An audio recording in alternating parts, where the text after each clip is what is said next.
Good evening. I will call to order the Township of Hampton Council meeting for this evening, Wednesday, January 8th, 2025, and we will start with the pledge. Pledge Allegiance to the flag of the United States of America and to the republic for which it stands, one nation, under God, indivisible, with liberty and justice for all. Roll call, please. Ms. Blackburn? Present. Ms. Fritsch? Present. Mr. Midgley? Present. Mr. Scholley? Present. Dr. Johnson? Present. Mr. Speakman? Present. All right, first item on the agenda is citizens' agenda matters. If anyone has anything that they would like to address to council this evening, please step to the podium, state your name and address and your concern. All right, moving on to administration, please. Yes, the resolution before you tonight is the final step in the annual process we do for the tax and revenue anticipation note. Council previously had awarded the proposal of First National Bank. They were the lowest bidder in terms of interest rates for $1.5 million tax and revenue anticipation note. This resolution is a requirement of state law as well as on the financial institutions and their procedures as well. So, and we have an opinion from the solicitor. They recently shared it, authorizing and stating that we are certainly eligible to borrow $1.5 million as we do annually to pay for the debt service that we incur in January. So with that, I recommend we adopt the resolution and complete the tax and revenue anticipation note process. Anyone have any questions? Yes. Oh, we're borrowing money to pay Yeah. a loan. Yeah, it struck me as humorous. Yeah. Resolution number, please. 1111. All right, can I get a motion to adopt resolution 1111 regarding the 2025 tax and revenue anticipation note? So moved. Second. Roll call. Ms. Blackburn? Favor. Ms. Fritsch? Favor. Mr. Midgley? Favor. Mr. Scholley? Abstain, please. Dr. Johnson? Favor. All right, any other business?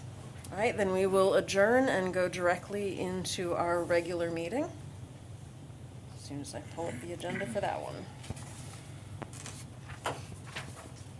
All right, let's start with administration, please.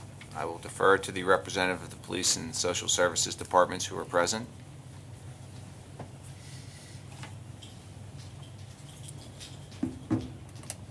Good evening, everyone. I wanted to first thank you for allowing us to come speak tonight. Ryan, Sue, and Chief, thank you again. Members of council, thank you. We're here tonight, myself, Angela, and Sergeant Halley are here to talk about a fundraiser that we did on behalf of the Robert Kersop Memorial Scholarship. Back in late August, early September, Angela came to myself with the idea of doing a fundraiser, basically ride to school in a cop car. So we took the idea to Ryan and Chief. They approved the idea, so we moved forward. We brought Steve Monteleone on board with us, who is the CEO and founder of It's About the Warrior Foundation. He's here tonight to accept the check. And we also have Ross Kersop here tonight too. So what we did from that point is we attended some events in the community, started with the Talbot Tailgate in September, and then we concluded with the Halloween parade and the Christmas light up night to raise funds for the scholarship. We also had the approval of the school district and the superintendent to place flyers in the weekly newsletters that went out to all the community members in the school district, so that was a big thank you to them for helping us get the word out too. So when it was all said and done, we're here tonight to present a check to It's About the Warrior Foundation in the amount of $1,200. We picked one individual from each school, and then we picked two from the high school. So in the coming weeks, everybody will be notified, and then from there we will pick the kid up in the morning, and we will transport them in the police car to school, making sure they're on time for school. Do they get lights? They may get lights when we pull into the parking lot. Each principal was advised of the winners, and they're going to obviously make sure we have a big ado about it in the mornings as the kids come to school. So of the winners, I think they were all very satisfied and very happy to hear that, yeah, I want to ride in a police car to school. So if Steve and Roz would like to come forward, we'd like to present you the check in the amount of $1,200 to It's About the Warrior Foundation.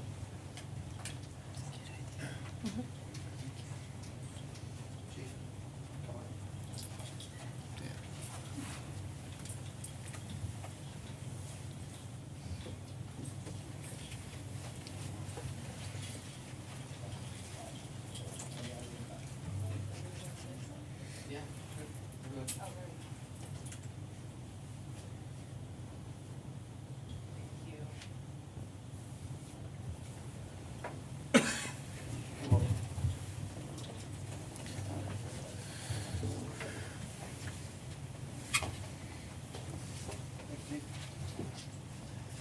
Like Carl said, my name is Steve Montleone. I'm the founder and president of It's About the Warrior Foundation. It's a post-9/11 veterans organization located in Wexford. Being a veteran myself, I started this about 13 years ago.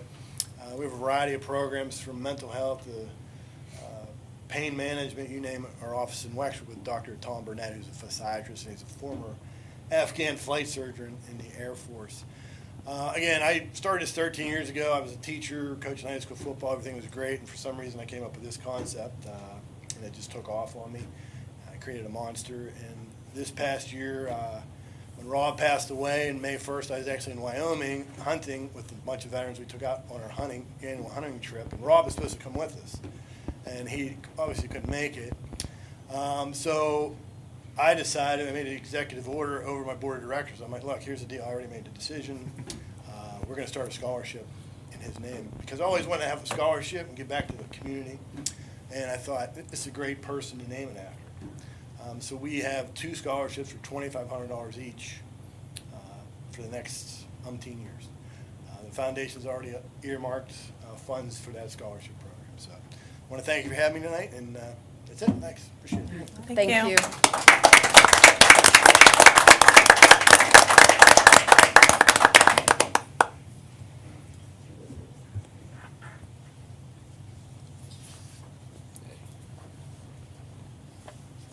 Angela, before you go, do you want to mention this?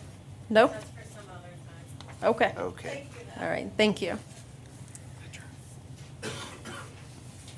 All right, anything else for administration? No. Public safety, please. I have nothing. All right, community services, please. Yes. The Clearview Road Bridge project, over the last 2 months of its construction, October and November, there were a series of change orders, both additions and subtractions, that we knew were coming.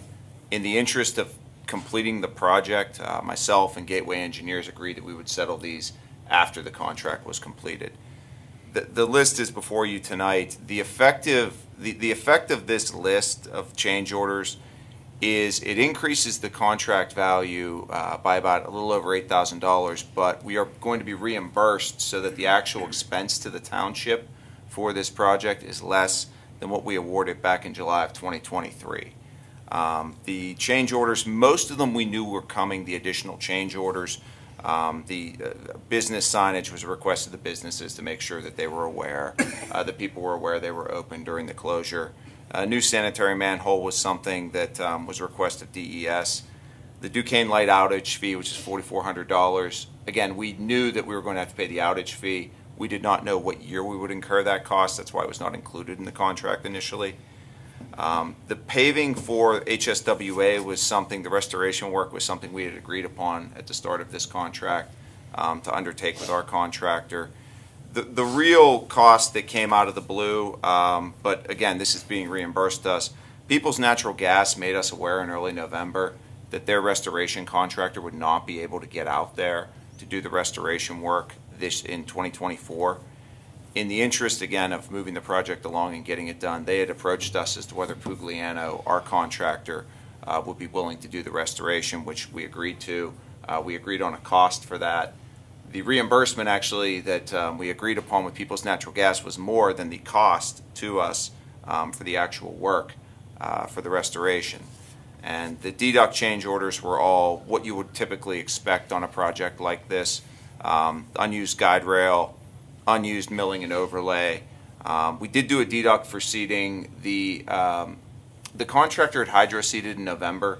There is some concern that that will not hold. So what the township agreed to take on is to hydro seed that area again in the spring, as opposed to trying to get the contractor to come back out.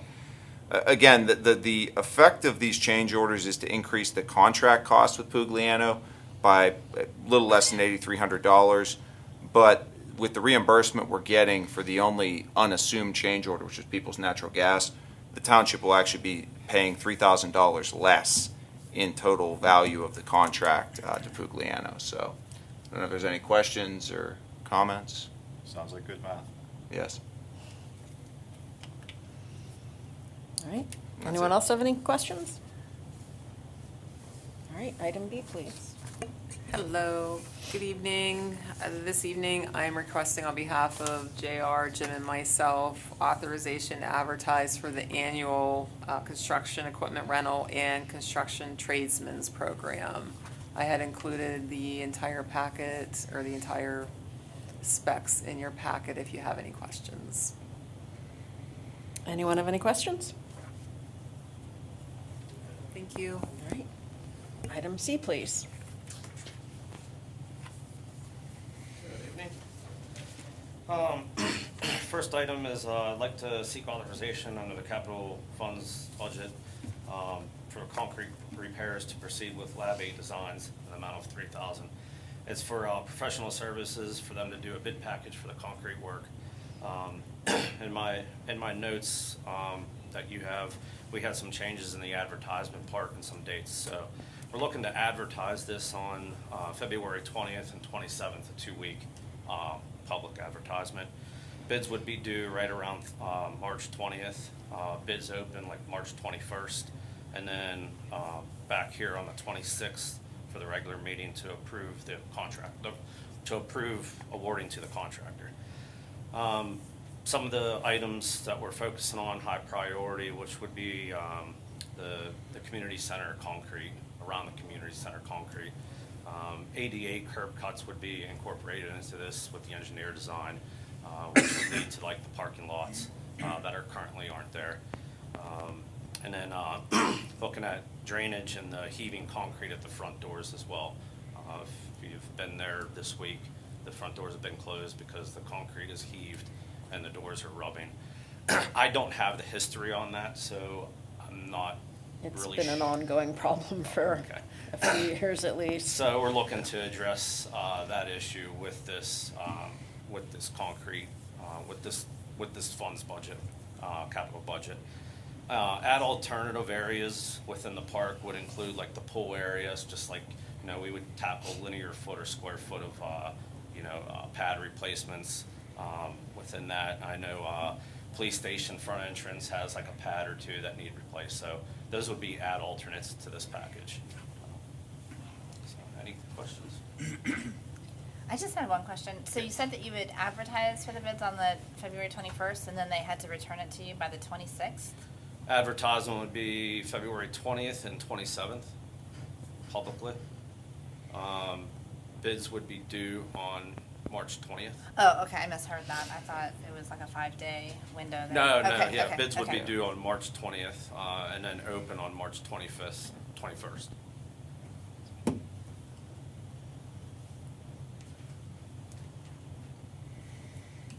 That's All right. it. Okay. What about item 2? Item 2.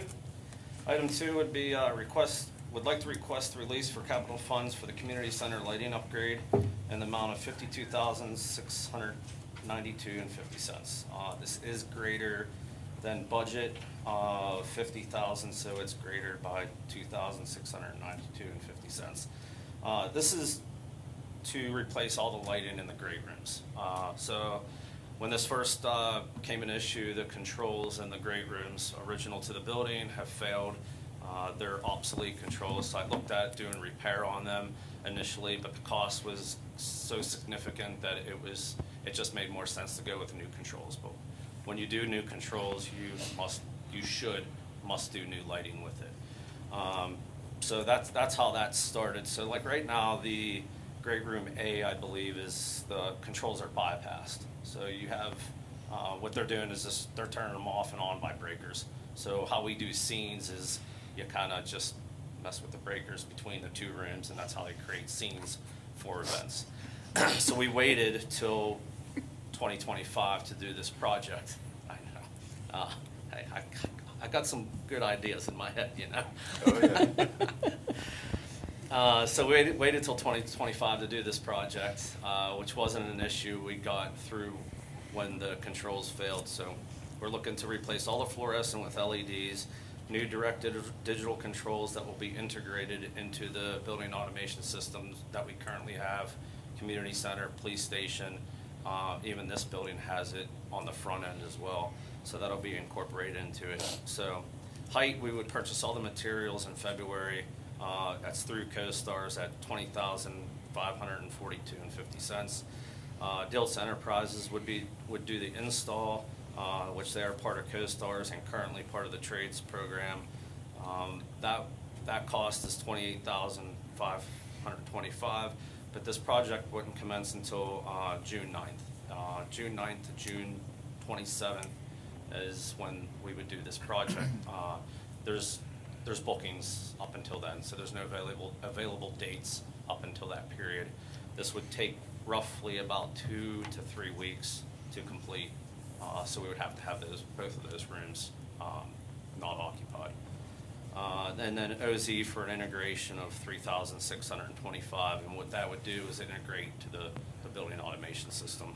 There is an estimated rebate through Duquesne Light, which is about $1,000, but that's give or take when we submit all the paperwork and run through those calculations. Questions on that? Now Yeah. you answered the questions I had.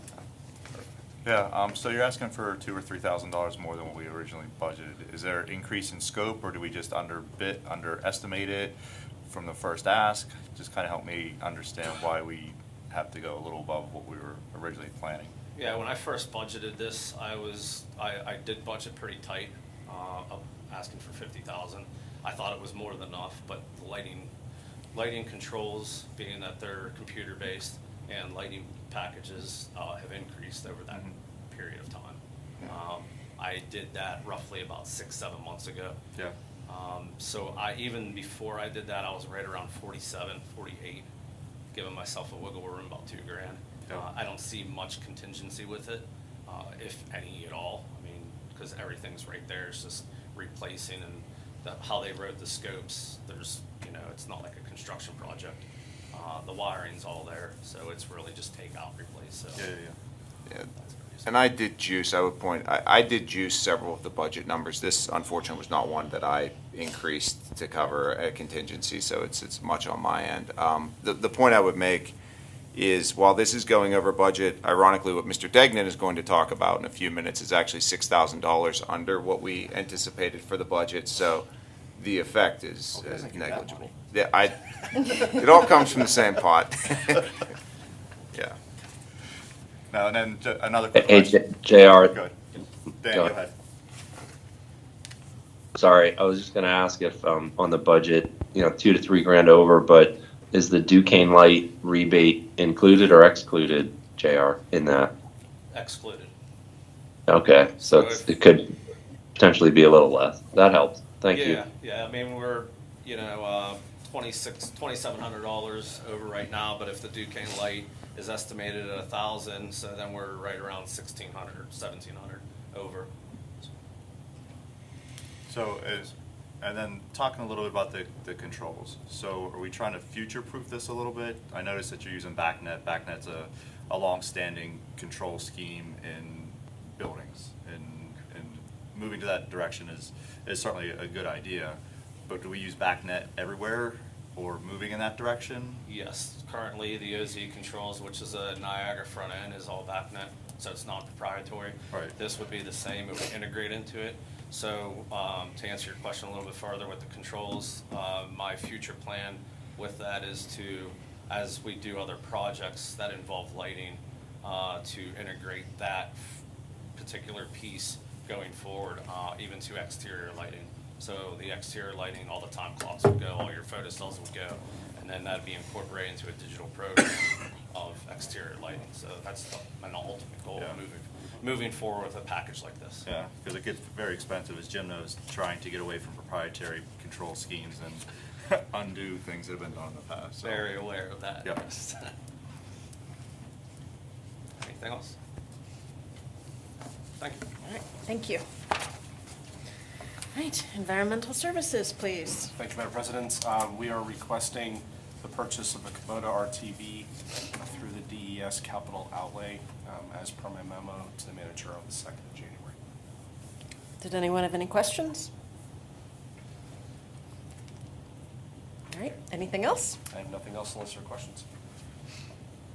We're sure about that 6,000? Yes. 100%. All right, zoning and planning, please. Okay, the first item is a request to authorize me to submit an advertisement for the ordinance to take over the sanitary sewer system for the Four Seasons development. So the first two are pretty simple. The developer has completed the construction work. He's going through the testing process right now with KLH. Unless Jim has heard something different, I expect that this will be ready for takeover in the next month. All right, any questions? Okay. Similarly, the next item is for sanitary takeover ordinance. Again, just an authorization to advertise. This is for a extension of the main line on Wagner Road that was constructed in conjunction with a single-family dwelling. So that has been tested. We have everything we need for that, so I will be recommending that approval next month. All right, any questions? All right, item C, please. And then the last item is the final request for release of funds from the improvement securities for the Aquinas Academy parking lot revised site plan. They're very close to done. They just had some plants they had to put in, so we're waiting on an as-built landscaping plan and Gateway to verify that they planted their last few trees. They have to remove some silt socks, but I sent that list to the developer on Monday, and I said, do you think you'll be able to do this in 2 weeks? And he said yes. So, They're gonna plant trees. well, he says they're already done. They're Okay. already. It seems like kinda, the wrong season. It's but, more so yeah. the they have to get the as-built survey done in 2 weeks. Okay. Yeah. That's right. Yeah. That's right. But Gateway didn't want to go out and do their final verification of the trees till they had the as-built, so. Okay. I'll go see it too. Two ladies who made numerous appearances here, are they happy? So, one of those two ladies sadly has passed away since those meetings.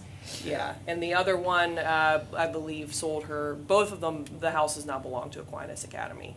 So Aquinas will be consolidating those parcels with their main parcel at some point, and they would have difficulties doing anything over there because there's a stream, and the state has a culvert for stormwater that goes right under the road there. And I believe part of it, there are some wetlands through that as well. But, yeah, so they are not factoring into this. All right, anything else? I do not. Any other business at this point? I have nothing. All right, anyone else? All right, in that case, we will adjourn to an executive session during which no additional decisions were made. But Frank, before you go, what do you think of the chairs? Sorry, JR.